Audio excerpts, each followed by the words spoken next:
안녕하십니까? 안식일 각자 계신 곳에서 예배 드리고자 이렇게 참여하신 성도님들을 환영합니다. 시작하는 찬미 20장 성부의 사랑 높이 찬송하세. 다 함께 찬송 부른 후에 김대건 목사님께서 기도 인도해 주시고요. 이어서 김영걸 목사님께서 말씀 주시겠습니다. 많은 은혜 받으시고 기쁜 안식일 되시기 바랍니다.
함께 기도하시겠습니다.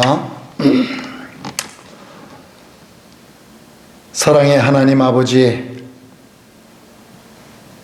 바쁘게 또 달리다 보니 안식이 시간이 되었네요. 감사합니다. 비록 저희들이 육에 속하여 이 세상의 일들로 인해서 바쁘게 살아가는 인생이지만 이날을 기억할 수 있게 해주시고 이 시간에 하나님과 함께하고 우리 성도님들과 함께하는 그러한 특권의 시간으로 저희들을 불러주셔서 이 시간 경배드리게 하여 주시오니 만만이나 감사합니다. 아멘. 아버지 하나님, 들리는 소문들은 우리의 마음을 불편하게 하고 이 세상에 악이 만연한 이 때에 저희들이 이 안식일에 하나님 안에서 참 안식을 할 수 있도록, 치유될 수 있도록, 회복될 수 있도록 은혜 베풀어 주시옵소서. 아멘. 주님, 직장에도 문제요, 사업에도 문제고 또 가정적으로 있는 여러 가지 많은 어려움 중에서 이 안식일에 하나님께 나와 하나님 안에서 저희가 해결을 받고 해답을 받고 마음의 평안을 체험하는, 그래서 재충전되어지는 귀한 안식일이 되게 하여 주시옵소서. 아멘. 아버지, 몸이 연약한 자 있나이까 주의 치유하는 손길로 안수하여 주시고 치유해 주시옵기를 간절히 바랍니다.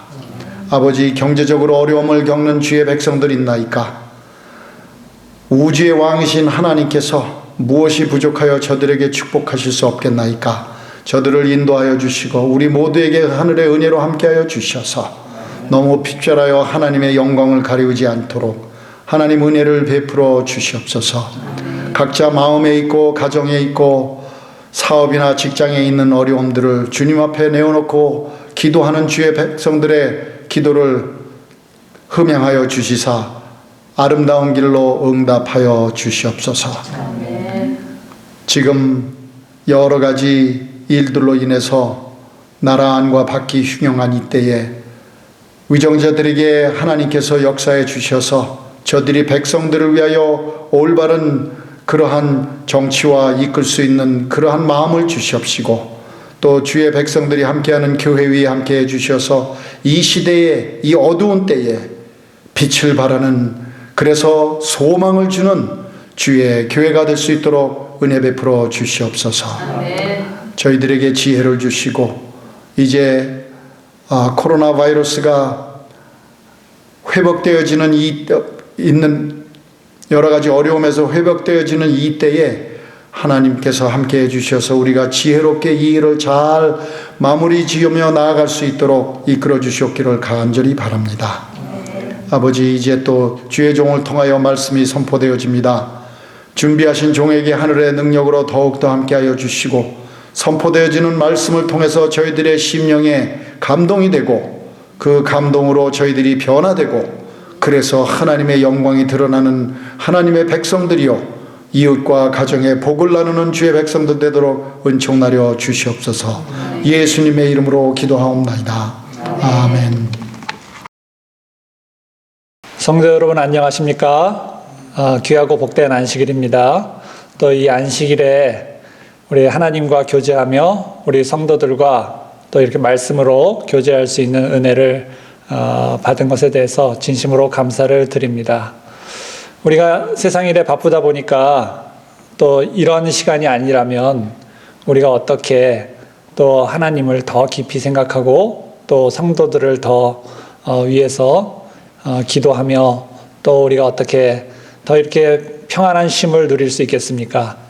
우리 성도들이 이 안식일을 더 감사하며 더 복되게 보내는 귀한 축복을 받게 되기를 간절히 바랍니다. 또 날씨가 점점 따뜻해지고 이렇게 좋아지니까는 또 희망이 더 생기는 것 같습니다. 더 속히 이 사태가 수습되고 해결될 것 같다는 생각을 하게 됩니다. 또 어떤 지역에서는 예배를 드리고 있는 교회가 있다고 합니다. 그래서 또 속히 이런 예배 드리는 일들이 우리 지역에서도 있게 되기를 간절히 바라고 또 그동안 여러분들이 더 믿음으로 하나님과 친밀한 시간을 가지게 되기를 간절히 바랍니다. 오늘은 회개에 대해서 여러분들에게 말씀드리려고 준비를 했습니다. 회개를 해야 될까, 해야 할까? 라는 제목인데요. 여러분들은 이 회개에 대해서 많이 생각하십니까? 저도 이 회개에 대해서 많이 생각하고요.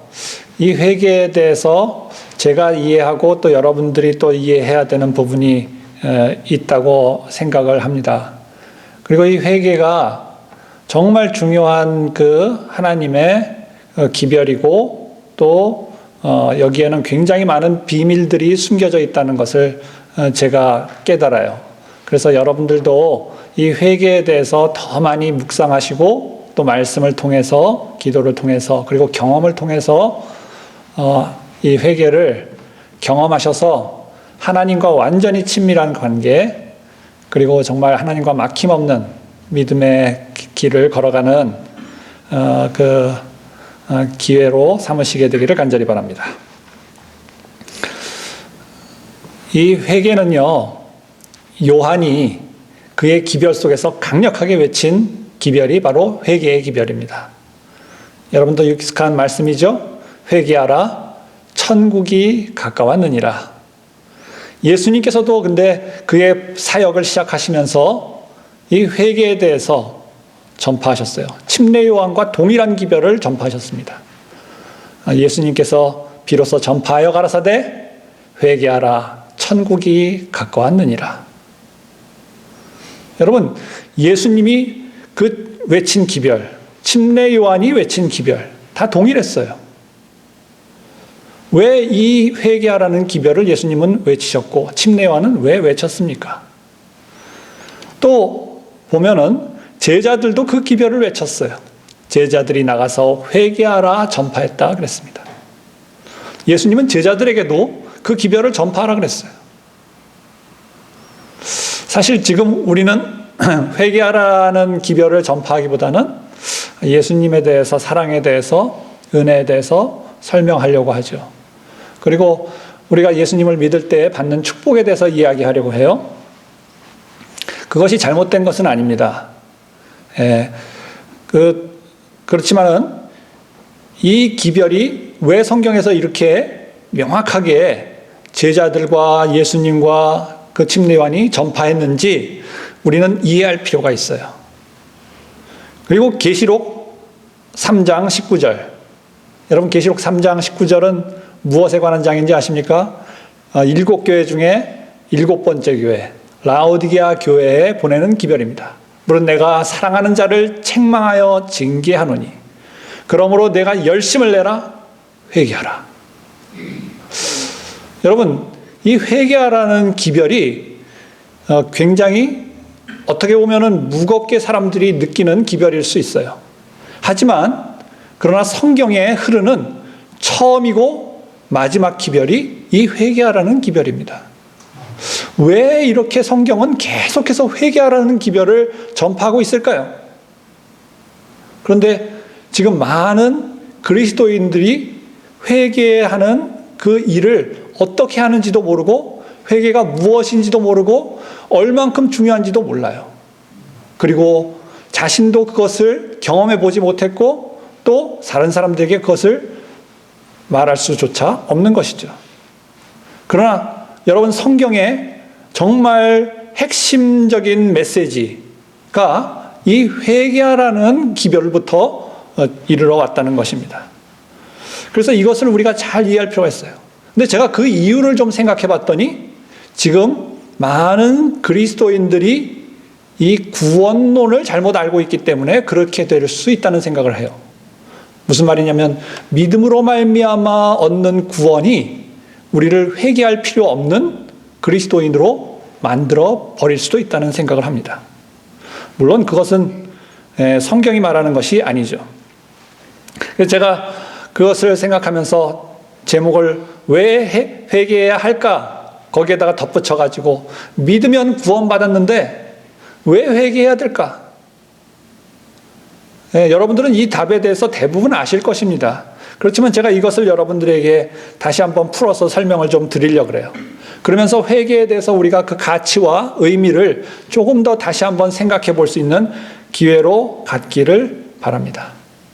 여러분, 믿으면 구원받죠? 맞습니까? 맞습니다. 그러면 믿으면 모든 것이 다 해결됩니까?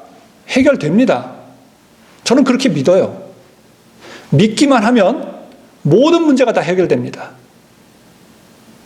그런데 믿음에는 다양한 무지개보다 더 많은 스펙트럼이 있어요. 그 안에는 굉장히 많은 요소들이 들어있습니다. 그것을 저는 설명하기 좋은 방법들이 비유 가운데 여러 군데 있는데요. 그 중에 목자에 대한 비유가 있죠. 근데 이 믿는다는 것, 그것을 여러분 한번 상상해 보십시오. 목자를 믿는다면 그 양들은 안전할까요? 그렇죠. 안전해요. 목자는 모든 양들이 필요한 것들을 다 알고 있고 그들에게 필요할 때마다 순간순간 다 가르쳐주고 도와주고 그 다음에 그들을 안전한 곳으로 인도해 줄 것입니다. 그래서 그들이 마지막 그 모든 여정을 마치고 돌아올 때까지 다 목자가 그들을 보호해 줄 거예요. 문제는 뭐냐면 목자를 전적으로 신뢰하고 사느냐 하는 것입니다. 그리스도인이 양이라고 생각할 때에 우리의 목자 되신 예수 그리스도를 믿는다면은 우리에게 어떤 일들이 닥칠지에 대해서 우리가 몰라도 끊임없이 그분이 우리에게 가르쳐 주시고 그때 지시하는 것들을 우리가 받아들이고 따라가기만 하면은 우리는 천국에 이르게 될 거예요. 아무 문제 없이 하나님이 원하시는 그 믿음의 삶을 걸어가서 결국에는 하나님 나라에 들어가기에 어려움이 없을 것입니다. 이것을 한마디로 표현하면 이렇게 말할 수 있어요. 그러나 목자가 중간에 뭐라고 말할까요? 이것도 해라, 여기 가지 말아라, 또 이것도 해라, 일로 가라, 또 여기 멈춰라, 이렇게 말하지 않겠습니까? 그러면 우리의 신앙의 길에 그러한 것들이 분명히 있을 것이고 그것을 성경은 여러 그 교리와 교훈으로 우리에게 가르쳐주고 있습니다. 그 중에 무엇이 들어있냐면 바로 회개하라는 것도 들어있다는 것입니다. 목자가 원하는 것이 뭐예요? 바로 회개하는 것이 그 중간에 들어있다는 것이죠. 그 정로회계단을 보면은 그래서 그 회개는 그리스도를 믿고 영접하는 것이 가장 먼저고 회개는 그 다음에 이르러 오는 것으로 묘사하고 있어요. 그것은 뭐냐면 믿으면은 결국에는 하나님도 사랑하게 되고 알게 되고 그 다음에 내가 교회도 나오게 되고 또 헌금도 하게 되고 또 안식일도 지키게 되고 봉사도 하게 되고 회개도 하게 되고 자복도 하게 되고 그 다음에 제자된 삶을 살게 되고 그 과정들을 다 가게 된다는 것입니다. 우리 목자는 그 길로 우리를 인도할 테니까요. 그래서 우리는 사실 우리의 신앙이 굉장히 복잡하지 않다는 것을 표현할 수 있는 좋은 방법이 바로 믿으라는 것입니다. 누구를 믿어요? 예수님을 믿으라는 것이죠. 그러면 하나님은 안 믿어도 됩니까? 그것도 또 잘못된 거예요. 성령은 또 안 믿어도 됩니까? 제가 지금 말씀드렸잖아요. 목자가 인도하는 대로, 예수님이 인도하는 대로 가다 보면 아버지 하나님도 깨닫게 될 것이고 성령 하나님도 깨닫게 될 것이고 그 다음에 성령을 받는 일도 일어날 것이고 그 모든 일들이 목자를 믿고 따라가는 사람의 삶에 다 이루어질 것이라는 그러한 우리가 그 믿음을 가질 수 있는 것입니다. 그래서 사실 이 모든 신앙을 단순화해서 표현할 때는 이렇게 간단하게 표현할 수 있어요. 그렇죠? 그래서 믿음을 가지면은 우리는 구원을 받느냐? 분명히 받습니다.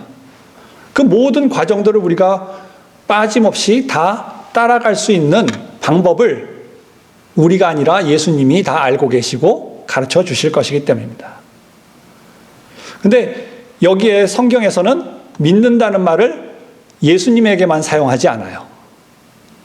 특별히 어디에도 사용하냐면 말씀을 우리가 믿는 것에 대해서 이야기합니다. 그래서 사실은 우리가 예수님을 지금 눈으로 볼 수는 없지만 우리가 마음으로 믿죠. 그렇지만 그것을 더 구체적으로 우리가 예수님의 지시를 알 수 있는 방법, 그것은 성경을 통해서 우리가 알 수 있고 우리가 성경을 믿으면 어떻게 돼요? 하늘의 목자를 따라가는 것처럼 따라가다가 이룰 수 있게 되는 것입니다. 여러분 마음이 편하죠? 그러니까 그러면 나는 믿기만 하고 정말 예수님이 우리에게 가르쳐주는 것, 성경을 통해서 우리에게 가르쳐주는 것, 그것을 따라가기만 하면 되는구나. 실제로 성경은 뭐라고 말해요? 말씀이 육신이 되어 우리 가운데 거하셨다 그랬어요. 예수님은 말씀과 동일하고 결국에는 그 예수님은 내가 길이요 진리요 생명이라고 하셨기 때문입니다. 그분은 진리 되세요.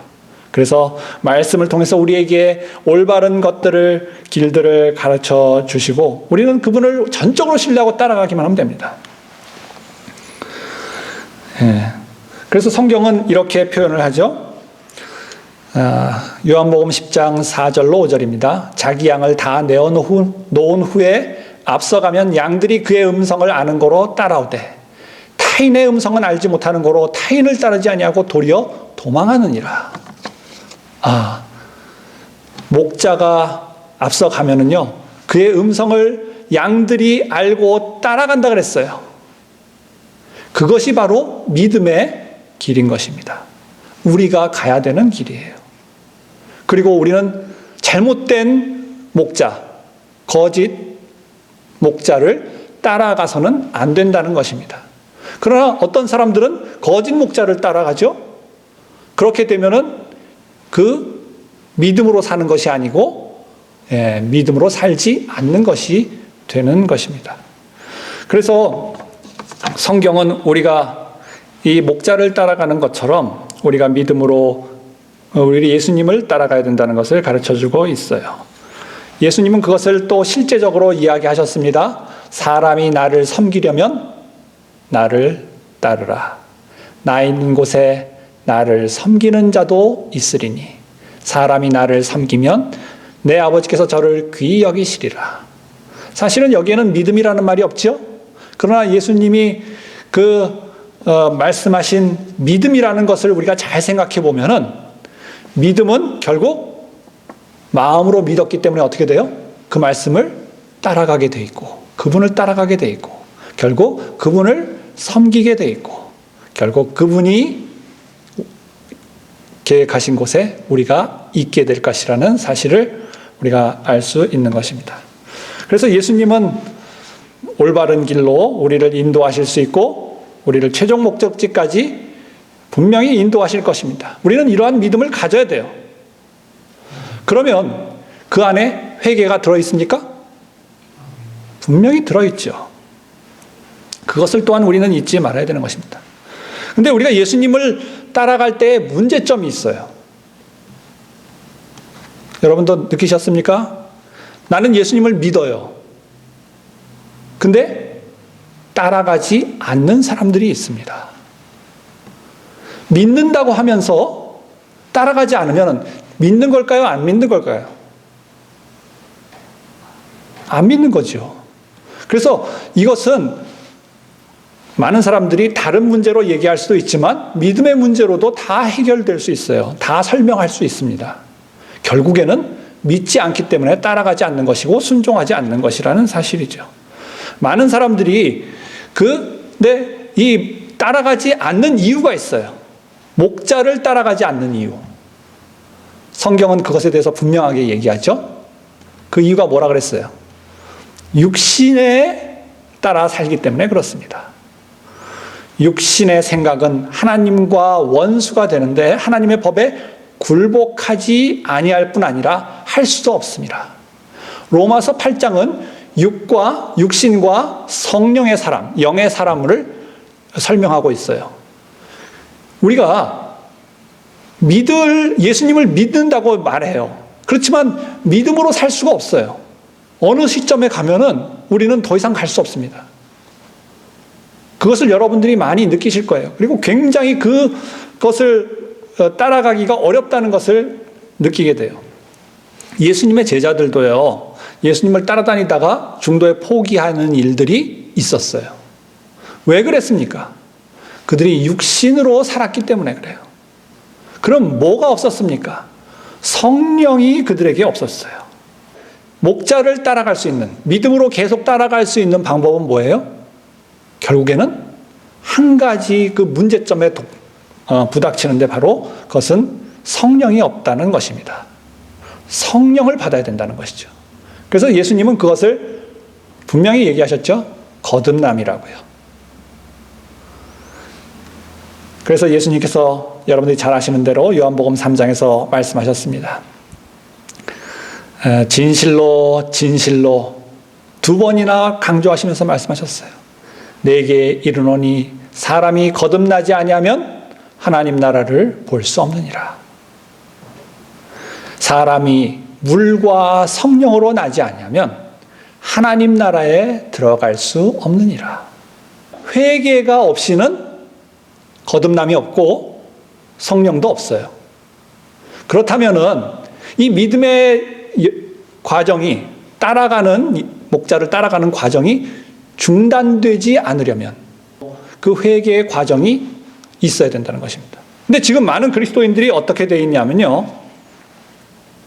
회개가 뭔지도 모르고 회개의 필요성도 못 느껴요. 내가 구원받았다 그러니까 나는 구원받았기 때문에 의롭다고 생각하고 회개에 대해서 생각지 못하는 것입니다. 그러나 제가 그 성경을 보면서 성경에 가장 중요한 두 가지가 있다는 것을 깨닫게 돼요. 그것은 바로 신앙의 과정 속에서요. 그것은 뭐냐면 신앙의 기점과 신앙의 분수령입니다. 기점은 뭐냐면 시작점이에요. 네, 마지막 점은 종점이죠. 그리고 종점은 제가 쓰지 않았어요. 그리고 그 다음에 중간에 뭐가 있냐면 분수령이 있습니다. 고비가 있다는 거예요. 고비가 있어요. 근데 이 두 가지를 제가 표현하기를 믿음과 회개라고 이렇게 표현을 했어요. 여러분, 우리의 신앙은 믿음으로 시작돼요. 내 마음에 믿음이 생겼을 때에, 예수 그리스도에 대한 믿음과 확신이 생겼을 때에, 나를 구원하신 예수 그리스도의 그 보혈의 공로를 내가 깨닫고 받아들였을 때에, 그때에 나의 신앙은 시작되는 것입니다. 그렇죠? 근데 그 신앙이 육신의 힘으로 가는 경우가 많이 있어요. 자기도 모르는 사이에 아직 미숙하기 때문에 하나님에 대해서 충분히 이해하지 못해요. 이 구원의 과정을 제대로 깨닫지 못하는 사람들이 많이 있습니다. 그렇기 때문에 그냥 열심히 하다 보는데 뭐가 없어요? 마음에 평화가 없어요. 기쁨이 없습니다. 끊임없이 미끄러지고 넘어지고 좌절하는 경험을 해요. 왜요? 이 분수령을 넘어가지 못하기 때문입니다. 근데 그래서 그것을 내가 어떻게든 하려고 하지만 끊임없이 계속해서 그 장벽에 부딪히고 내가 거기에서 좌절하게 되는 것입니다. 그리고 어떻게 해요? 믿음만 가지고 회개 없이 살아간다 생각해요. 믿음만으로 내가 넘어갈 수 있다 생각해요. 그러나 그 믿음에는 예수님이 어디를 넘어오라 그러세요? 회개의 그 분수령을 넘어가라고 말씀하십니다. 그래서 회개하라고 그 많은 기별들이 성경에 주어졌던 거예요. 그리고 그것이 없이는 그들에게는 하나님의 능력이 성령이 임할 수 없고 그들에게는 거듭남이 없기 때문에 이 죄 가운데 익숙한 우리가 그 표범이 그 반점을 변할 수 없던 것처럼 불가능한 일을 끊임없이 시도하게 되는 것입니다. 여러분, 회개가 때로는 사람들에게 불편하게 느껴져요. 그렇지만은 제가 회개는 축복의 명령이라는 것을 깨닫습니다. 사도행전 11장 18절에 보면은 회개는 생명을 얻게 한다 그랬어요. 저희가 이 말을 듣고 잠잠하여 하나님께 영광을 돌려 가라되 그러면 하나님께서 이방인에게도 생명 얻는 회개를 주셨도다 이야기했어요. 이방인들이 회개를 했다는 것입니다. 제자들은 이 이방인들이 회개할 때에 무엇을 느꼈어요? 그들이 생명을 얻었다는 것을 확실하게 느꼈다는 것입니다. 왜요? 믿음으로 구원을 받았죠. 그렇지만 거기에서 많은 사람들이 부닥쳐서 더 이상 가지 못할 때 그것은 더 이상 믿음이 아니기 때문입니다. 예수님을 따라가는 삶이 아니기 때문이에요. 근데 그들이 그 회개의 그 장벽을 넘어간 거예요. 그들이 모든 자신의 죄를 깨닫고 정말 그들이 하나님 앞에 엎드려 죄를 고백하고 그들이 다시 새로운 삶을 하나님의 능력으로 살기를 간구하며 기쁨으로 그들이 하나님의 일에 참여했어요. 그때 제자들이 감동을 받았습니다. 그리고 저들에게도 생명을 얻는 회개를 주셨다. 회개가 없이는 우리에게 생명은 없는 것입니다. 왜냐하면 이것은 바로 예수님을 믿음으로 따라가는 길에 있는 과정이기 때문이에요. 하나를 빼고 가는 그런 과정은 없어요. 그것은 우리가 그 길을 계속 따라가야만 우리에게 주시는 것이 영원한 생명인 것입니다. 여러분, 그래서 예수님은요, 이 땅에 오셨을 때에 뭐를 가장 중요하게 생각하셨는지 아세요? 그것은 바로 회개를 가장 중요하게 생각하셨어요. 내가 의인을 부르러 온 것이 아니요 죄인을 부르러 왔다, 이렇게 우리가 성경을 많이 보죠. 근데 누가복음에는 이것을 다르게 썼어요. 그냥 부르러 온 것이 아니고 불러 회개시키려고 왔다 그랬어요. 여러분, 이것이 진짜 예수님이 오신 목적입니다. 그들을 불러서, 왜 불러요? 멀리 있는 사람을 어떻게 회개시켜요? 어떻게 감동시켜요? 그렇기 때문에 그들을 믿음으로 초청한 것입니다. 나를 믿고 영접하라. 일단 불러드렸어요. 그리고 그들을 어떻게 하기 위해서? 예수님은 회개시키기 위해서. 그냥 단지 그들을 초청하고 그것으로 만족하는 것이 예수님의 목표가 아니었다는 것을 우리가 알 수 있어요. 그런데 또 하나의 신앙의 문제점이 있습니다. 회개를 했지만 그러나 또 흘러 떠내려가는 것입니다. 우리의 신앙이요, 나도 모르는 사이에 엉뚱한 대로 흘러가는 경우가 있다는 것을 바울이 히브리서에서 이야기하고 있어요. 그래서 우리는 이것을 기억할 필요가 있습니다. 그럴 때는 또 우리가 또다시 회개해야 된다는 사실을 성경은 가르쳐주고 있죠. 그래서 제가 새로운 것을 여러분들에게 얘기하려는 것이 아니에요.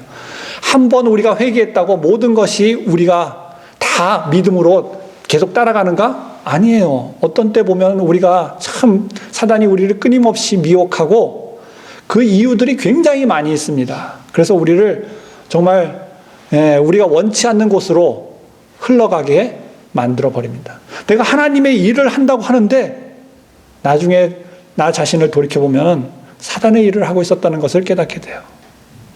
여러분, 그러나 하나님께서 우리에게 이것을 가르쳐 주시는 이유는 너 그런 사람들 희망이 없어 라고 말하려는 것이 아닙니다. 너희가 다시 회개해라. 그리고 다시 너희의 믿음을 새롭게 해라. 여기 그래서 계시록 2장 5절에 보면 그러므로 어디서 떨어진 것을 생각하고 회개하여 처음 행위를 가지라 그랬어요. 회개했다 할지라도, 그리스도를 믿고 회개한 삶을 한번 경험했다 할지라도 또 떨어질 수 있다는 것을 얘기하고 있어요. 또 넘어질 수 있다는 것을 얘기합니다. 그러나 하나님의 자비가 여기 있죠. 우리에게 너희가 어디서 떨어졌는지를 잘 살펴서 회개하고 다시 처음 믿음, 처음 사랑을 가지고 나를 따르라는 것입니다. 근데 내가 회개치 아니하면 내게 주어진 그 특권을 옮길 것이라 그랬어요. 그것은 하나님께서 옮기시는 것이 아니고 회개치 않았기 때문에 더 이상 따라가지 못하는 것이죠. 믿음의 차원에서 본다면. 제가 그랬잖아요. 믿음으로 우리는 구원까지 갑니다. 분명히 가요. 그리고 그것은 우리가 계속 따라만 가면은 우리는 결코 잃어버린 바 되지 않죠. 그러나 우리는 계속 모르는 사이에 옆길로 치우친다는 것이죠. 그래서 우리가 끊임없이 우리 자신을 겸비하게 올바른 길로 가도록 하나님의 도움을 구하고 회개하여 다시 처음 길로 다시 돌아서는 것입니다. 이것에 대해서 한 이야기를 여러분들에게 좀 드리면서 이 이해를 좀 도우려고 그래요. 어떤 한 가정이 있었습니다. 굉장히 유복한 가정이었어요. 아버지와 어머니 그리고 딸이 있었습니다. 한 외동딸이에요. 그 집이 아버지가 사업을 하는데 굉장히 그 사업이 잘 돼가지고 집이 굉장히 유복했어요. 그리고 그 사람들에게도 이렇게 사랑을 주고 도움을 주는 그런 삶을 살았습니다. 그런데 이제 이 여자아이가 행복하게 잘 살다가 이제 성장을 했어요. 그래서 드디어 결혼을 하게 되었습니다. 한 좋은 남자를 만나서 결혼을 하고 행복한 신혼생활을 했어요. 그리고 얼마 있는데 갑자기 아버지의 사업에 문제가 생긴 것입니다. 어떤 사람이 그 아버지의 사업을 사기를 해가지고 그 사업을 위태롭게 했어요. 아버지가 그것을 수습하려고 했는데 수습하지 못하고 그리고 너무 스트레스 받고 과로해가지고 결국에는 건강을 잃어버렸는데 더 이상 회복하지 못하고 목숨을 잃었어요. 그런데 이 일이 있은 후에 부부간의 다툼이 계속 일어나다가 결국에는 이혼까지 하게 됐어요. 그래서 결국 엄마하고 딸하고 힘들게 이제 그 모든 것들 재산을 잃어버리고 생계를 살아야 했습니다. 근데 너무 그 아버지가 평안하게 돌봤기 때문에 생활력이 없는 거예요. 마음은 둘 다 착한데 이 생활력이 없기 때문에 사는 삶이 너무 힘들었습니다. 그래도 어떻게든 살아보려고 엄마와 그 딸이 이제 아주 최소한의 그 임금을 받으면서 일을 하고 있었어요. 근데 엄마가 과로해가지고 또 병이 나게 되었어요. 근데 가보니까 너무나 비용이 많이 드는 그러한 병이었어요. 그래서 어떻게 할까 고민하다가 그 전에는 그렇게 가까운 사람들이 많이 있었는데 도와줄 사람이 아무도 없는 것입니다. 근데 딸이 어렸을 때에 그 옆집에 진짜 가난하게 사는 집이 하나 있었어요. 그 집은 아버지는 알코올 중독자고 엄마는 아버지가 하도 때려가지고 집을 나갔어요. 그래서 밥을 못 먹는 아이인데 그 아이를 그 친구기 때문에 늘 집으로 데려와가지고 이렇게 같이 놀아주고 공부도 하고 그러면서 밥도 먹이고 소풍 때는 음식도 싸가지고 이렇게 보내고 어머니가 그렇게 딸처럼 그렇게 돌봐줬어요. 그리고 나중에 대학 갈 때도 돈이 없어가지고 그 집에 돈이 없어가지고 그 학자금까지 도와주고 그랬어요. 근데 그 딸한테 이 집 딸이 어렵게 말을 꺼냈어요. 그랬더니 그 친구가 그래도 내가 어머니한테 도움받은 거, 사랑받은 거, 그게 너무나 감사하고 좋아서 나는 아줌마를 엄마라고 생각하고 있다고 그러면서 그 병원비를 도와줘가지고 그 병원비를 다 해결하고 그 치료를 받게 되었어요. 그래서 이제 큰 부담을 덜었어요. 그리고서는 이제 더 이상 뭐 있는 거 다 털어가지고 했기 때문에 이젠 집도 없어요. 그래서 그 친구 집에 갔어요. 그 친구는 결혼을 안 했기 때문에 그 집에 가가지고 그 집에서 이제 오라 그래서 그 집에서 같이 생활을 합니다. 그러니까 이제 점점 삶이 이렇게 밑바닥으로 떨어지는 거예요. 그런데 어느 날 연락이 왔습니다. 누구한테 연락이 왔냐면 작은 아버지한테 연락이 왔어요. 그 작은 아버지가 연락해가지고 나 좀 만나자는 것입니다. 그래서 어머니가 이제 작은 아버지를 만났어요. 그랬더니 그 작은 아버지가 하는 말이 오래전에 형이 자기에게 큰 땅을 맡겼다는 것입니다. 왜냐하면 자기가 사업을 하기 때문에 언제 어떻게 될지 모르니까 네가 좀 이것을 보관해달라고 맡겼다는 거예요. 왜냐하면 사업하는 사람들은 하루아침에 모든 것을 다 잃어버릴 수 있다는 것을 생각하고 그 동생을 믿고 맡긴 거예요. 근데 사실 그 형이 그 동생에게 맡긴 이유는 그 부모가 일찍 돌아가셔가지고 형이 그 동생을 키우다시피 했다는 것입니다. 그래서 어려울 때 모든 걸 다 챙겨줬어요. 그리고서는 그 동생을 너무 이뻐하고 믿기 때문에 그 동생한테 그 땅도 맡긴 것입니다. 그것은 내 가정의 미래를 맡긴 것이죠. 근데 형이 죽으니까 갑자기 이 돈이 내 거라는 생각이 들더라는 거예요. 욕심이 생기면서.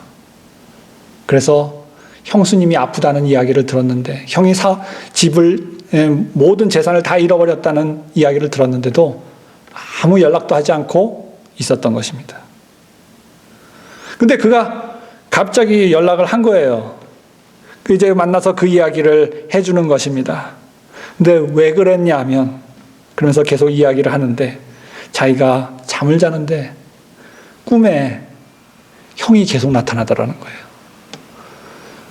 자기가 형한테 은혜를 너무 받았는데 형이 자기가 마음에 찔리잖아요. 괴롭잖아요. 근데 그 머리가 복잡한 것입니다. 돈은 이제 있어서 내가 이 땅을 가졌으니까 부자가 됐다는 생각을 하는데 이 형에 대한 그 죄책감이 계속 마음을 찌르는 거예요. 그래서 잠을 자는데 꿈에 계속 나타나고 또 그 형이 꿈에 나타나가지고 어떻게 하냐면 계속 자기 앞에서 서럽게 울더라는 거예요. 아무런 말도 안 하고 계속 울기만 하더래요. 이 동생이 미쳐버릴 지경이 됐어요.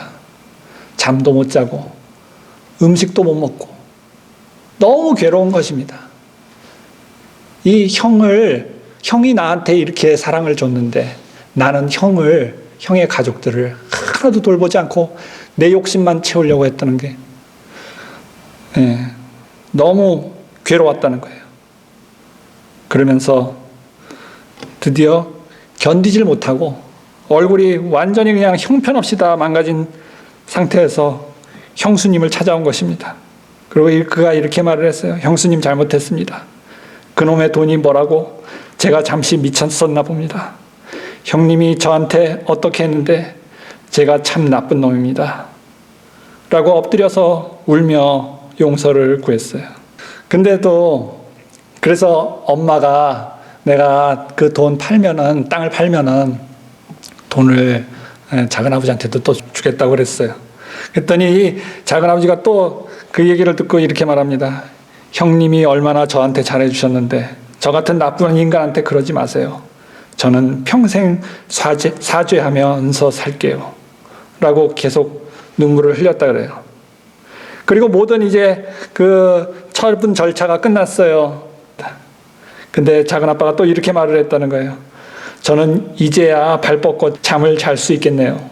형수님, 저 요즘 잠을 푹 자서 그것만으로도 살 것 같아요. 돈이고 뭐고 저는 이제 다 필요 없습니다. 이래서 사람이 죄 짓고는 못 사는가 봅니다. 저는 이것을 보면서요, 회개에 대해서 생각하게 되었어요. 너희가 회개하고 돌이켜 너희 죄 없이 함을 받으라. 이같이 하면 유쾌하게 되는 날이 주 앞으로부터 이를 것이라 그랬어요. 여기 유쾌하게 한다는 말은 상쾌하게 한다는 그 원어가 돼 있어요. 상쾌하게 하다, 휴식하다, 해방되다. 그 죄에 그 눌려가지고 쉼이 없어요. 그 마음의 고통과 괴로움 때문에. 상쾌하다 그랬는데 사실은 이 말은 상쾌하다는 말보다는 시원하다는 말을 하는 게 더 낫다고 저는 생각합니다. 이게 아기를 가지면요, 저는 아기를 안 가져봐서 모르지만 소화가 안 된다 그래요. 그리고 구역질이 나고, 그리고 뭐가 얹혀 있는 것 같고, 그러면서 그 답답함 있잖아요. 그러면 그냥 막 시원한 물이라도 마시고 뭐 어떻게 하면 좋겠는데, 그게 뭐 체한 것도 아니기 때문에 되지도 않잖아요. 소화제를 먹어도 되는 게 아니고. 그러니까 그 산모들이, 엄마들이 괴로워해요. 근데 그것이 싹 없어지고 완전히 정말 속에 답답한 것들이 완전히 사라지는 그 시원함, 상쾌함. 회개는 우리의 죄를 해결해주고 결국에는 우리의 마음속을 시원하게 하고 우리의 마음에 그 휴식을 가져다주고 우리의 마음을 완전히 그 죄에 억눌린 삶에서 자유하게 해주는 것입니다. 저는 이 이야기를 보면서 죄가 얼마나 괴로운지 생각하게 되었어요. 많은 사람들이 사실은 그것을 느끼지도 못하고 살아요. 그냥 그렇게 사는 거. 인생이 그렇잖아요. 그냥 힘들고 괴롭고 답답하고 그냥 모든 것이 눌린 것 같은. 그러나 예수님께서 이 땅에 오셨던 이유를 우리는 성경에서 볼 수 있죠. 그것은 바로 포로된 자에게 자유를, 눈먼 자에게 다시 보게 함을 전파하며 눌린 자를 자유케 하기 위해서 오셨어요. 하나님의 은혜의 해를 선포하기 위해서 오셨던 것입니다. 근데 여러분, 이 사람이 회개했다는 것에 대해서 우리는 주목할 필요가 있어요. 왜 그 작은 아버지가 그렇게 잘못했다는 것을 인정하고 정말 아무 사심 없이 그 모든 것들을 다 고백하고, 그거 쉽지 않은 일이에요. 그렇죠? 자기 잘못을 사람들은 감추고 싶어 해요. 그걸 이야기하면 굉장히 기분 나빠하고 자존심 상해합니다. 근데 왜 이렇게 됐을까요? 그가 고통을 느꼈기 때문이기도 하죠. 그런데 저는 또 다른 것, 그 형이 그에게 베풀어 주신 사랑 때문에 그는 그것을 회개할 수 있는 그러한 이유를 갖게 되었어요. 그가 너무나 많은 사랑을 받았습니다. 그 사랑이 그 양심이 그 무뎌진 그를 가만히 있지 못하게 만들었어요. 그를 회개하게 만들었던 것입니다. 하나님께서 우리에게 예수님을 보내주셨어요. 예수님이 이 땅에 오셔서 우리에게 얼마나 큰 사랑을 베풀어 주셨는지 우리는 깨달을 필요가 있어요. 그 엘렌 화이트가 기록한 글에 보면은 그 죄를 자각하지 못하는 사람에게 억지로 회개시키지 말라 그랬어요. 우리 아이들한테 뭐라 그래요? 잘못 느끼지도 못하는데 너 사과해. 그렇게 때로는 압력을 주잖아요. 근데 사실 이걸 보니까는 거기에도 또 우리가 지혜가 필요하긴 하죠. 설명하고 다 이렇게 해야 되지만, 근데 어른들 같은 경우, 장성한 사람들 같은 경우는 그것을 느끼지 못하는 사람들에게 억지로 회개하라고 하지 말라는 것입니다. 왜요? 그것은 진정한 회개가 될 수 없기 때문이죠. 성경에 보면은 회개하는 것처럼 보였던 사람들이 있죠. 사울 왕 같은 사람이요. 그러나 회개가 아니었어요. 왜 회개가 아니냐면 그들이 진정으로 그 죄의 흉악성을 깨닫지 못했고 하나님의 사랑과 은혜를 충분히 깨닫지 못했던 것입니다. 그러면 문제는 뭐냐 하면 왜 회개가 처음에 우리가 그리스도를 영접할 때에 바로 회개할 수 없냐 하면 그것은 하나님의 사랑을 충분히 먹어야 된다는 것입니다. 충분히 그것을 깨닫지 못하면 회개는 가짜 회개가 된다는 거예요. 그거는 하나의 보여주기 위한 회개고 내가 하늘에 가지 못할까 봐 두려워서 하는 회개가 될 수 있다는 것이죠. 그래서 정말 하나님의 사랑을 깊이 깨닫고 그 사랑을 내가 저버린 것에 대해서 정말 부끄럽게 여기고 정말 그 죄를 미워하고 슬퍼하고 다시는 그 죄를 범하지 않기를 간절히 사모하는 마음이 우리 속에 있어야지 진정한 회개가 된다는 것이죠. 성경은 말했어요. 하나님의 인자하심을 보라고요. 내가 하나님의 인자하심이 너를 인도하여 회개케 하심을 알지 못하느냐. 여러분, 하나님의 인자하심이 우리를 인도하여 어떻게 하게 해요? 하나님 앞에 무릎 꿇게 만드는 것입니다.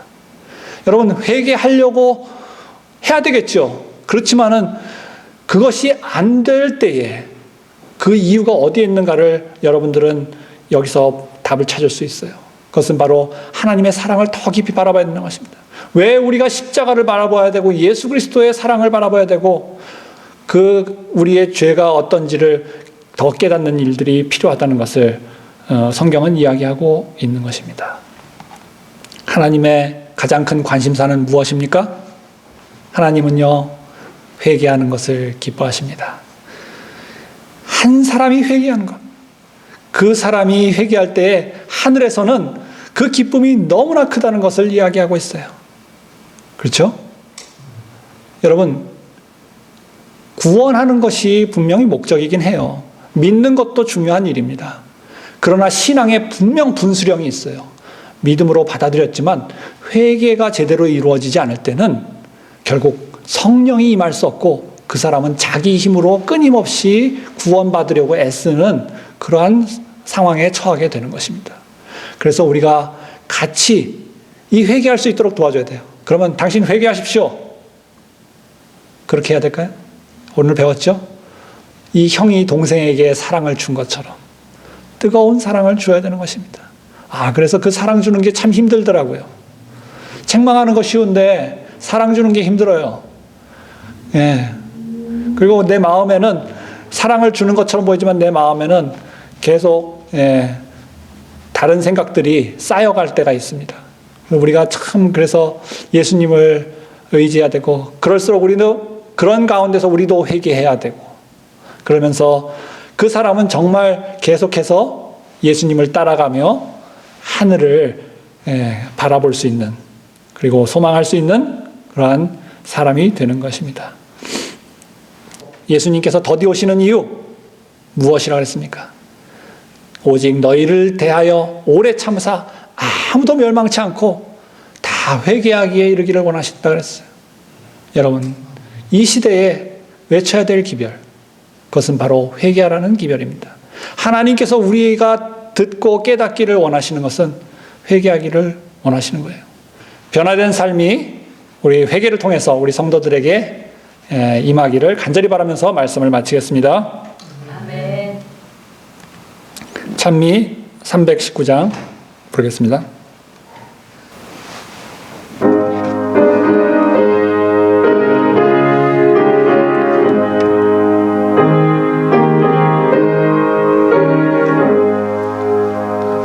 고통의 멍에 벗으려고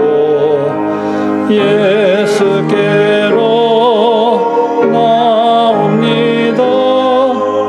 자유와 기쁨 베푸시는 주께로 옵니다.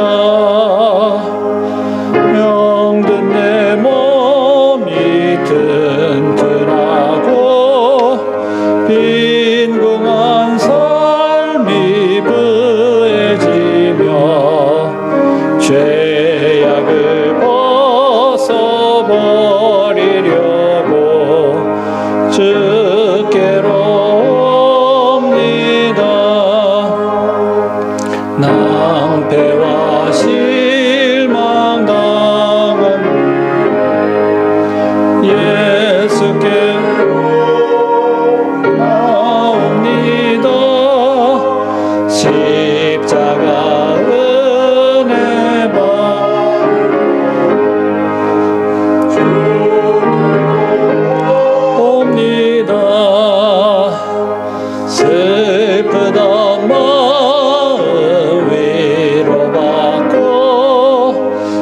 희생의 품바 전전하며 영광의 찬송 부르려고 주께 옵니다. 교만한 마음을 내버리고 예수께로 나옵니다. 목대신 말씀 따르려고 주께로 옵니다.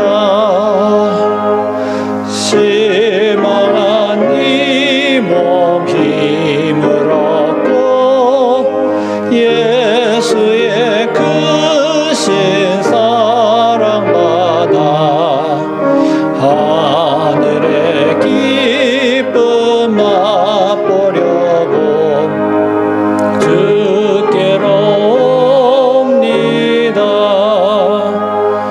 죽음의 길을 벗어나서 예수께로 나옵니다.